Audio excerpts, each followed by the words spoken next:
Fala galera, beleza? Eu sou o Murilo, do canal Teoria em 5. Esse aqui é o nosso primeiro exercício do conteúdo de gases, equação de Clapeyron ou equação dos gases perfeitos. Se você ainda não viu nosso vídeo teórico sobre esse assunto, eu vou deixar o link aqui em cima para você poder clicar.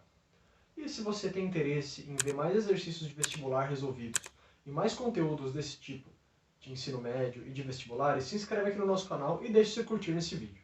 Beleza? Então bora pro vídeo.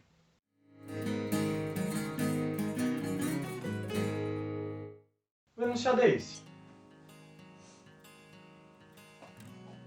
Então, o enunciado apresenta duas situações. Na situação inicial, eu tenho o gás oxigênio, ele está numa pressão de 200 atmosferas e ele está ocupando um volume de 50 decímetros cúbicos dentro de um cilindro. Ele diz que esse gás está na temperatura ambiente de 27 graus Celsius e ainda informa a constante dos gases perfeitos. Aqui ele apresenta em decímetros cúbicos por atmosfera dividido por mol vezes Kelvin. Lá na aula teórica, a gente apresentou como Joule dividido por mol vezes Kelvin. Por isso que o número que aparece aqui na frente é diferente. Por item A, ele pede para a gente calcular a massa de oxigênio contida no interior do cilindro. Para a gente fazer isso, vamos primeiro calcular a quantidade de mols no interior do cilindro e utilizar a massa molar para calcular a massa de oxigênio contida. Então, a partir da equação dos gases perfeitos, eu vou isolar o número de mols no interior do cilindro. Então, o número de mols no interior do cilindro é a pressão multiplicada pelo volume dividido pela constante universal vezes a temperatura. Eu ainda não vou fazer essa conta, vamos continuar. Agora que eu sei como calcular o número de mols, eu vou calcular a massa molar do oxigênio para converter esse número de mols em massa. Para eu calcular a massa molar do gás oxigênio, eu vou fazer igual a 2 vezes a massa molar do átomo de oxigênio. E a massa molar do átomo de oxigênio é 16 gramas por mol. Portanto, a massa molar do gás oxigênio é 32 gramas por mol. Vou fazer a conversão de mols para massa através da massa molar. Portanto, a massa contida no cilindro é igual à pressão multiplicada pelo volume dividido por R vezes temperatura inicial, tudo isso multiplicado pela massa molar do gás oxigênio. A gente pode se perguntar, será que é necessário eu converter a pressão e o volume para o sistema internacional? A resposta é não. Porque aqui a pressão está sendo expressa em atmosferas e na constante universal eu também tenho a pressão sendo expressa em atmosferas. O volume aqui é em decímetros cúbicos e aqui também está em decímetros cúbicos. Então essas unidades estão compatíveis. A única unidade que eu vou precisar converter de fato é a da temperatura, que aqui está expressa em graus Celsius e eu preciso expressá-la em Kelvin.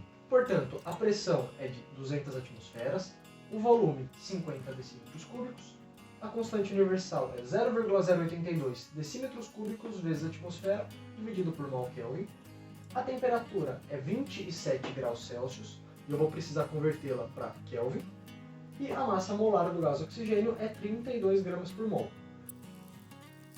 Portanto, a massa de gás no interior do cilindro é de 13 kg. Vamos para o nosso item B. O item B quer calcular o volume que o cilindro teria se a pressão fosse reduzida de 200 atmosferas para 100 atmosferas. Para isso, eu vou utilizar novamente a equação dos gases ideais. Então aqui eu escrevi a equação dos gases ideais passando o termo N vezes T dividindo. Dessa forma, P1V1 dividido por N1T1 vai ser igual a P2V2 dividido por N2T2, que vai ser igual a R, que é a constante dos gases perfeitos. O enunciado propõe que nessa redução de pressão, as temperaturas permanecerão as mesmas e não haverá transferência de massa. Portanto, eu posso cortar essas grandezas. Então, eu consigo isolar o termo V2 em função de P1, V1 e P2. Portanto, o volume do gás na situação final será P1 dividido por P2 multiplicado por V1.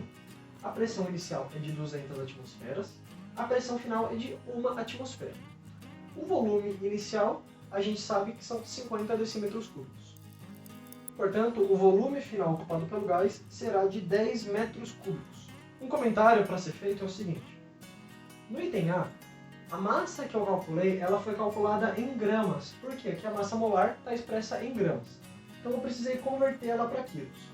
Da mesma forma, como o volume inicial está expresso em decímetros cúbicos, eu calculei ele em decímetros cúbicos e converti para metros cúbicos, tá? Bom, galera, então esse aqui foi o nosso primeiro exercício do conteúdo de gases, equação de Clapeyron ou equação dos gases perfeitos. Se você tem alguma dúvida, alguma sugestão, algum comentário, coloca aqui embaixo. Se Se você quer ver mais conteúdos como esse, se inscreve no nosso canal e se você gostou desse vídeo, curte ele e compartilha com quem você achar que possa se interessar. Galera, bons estudos e até mais!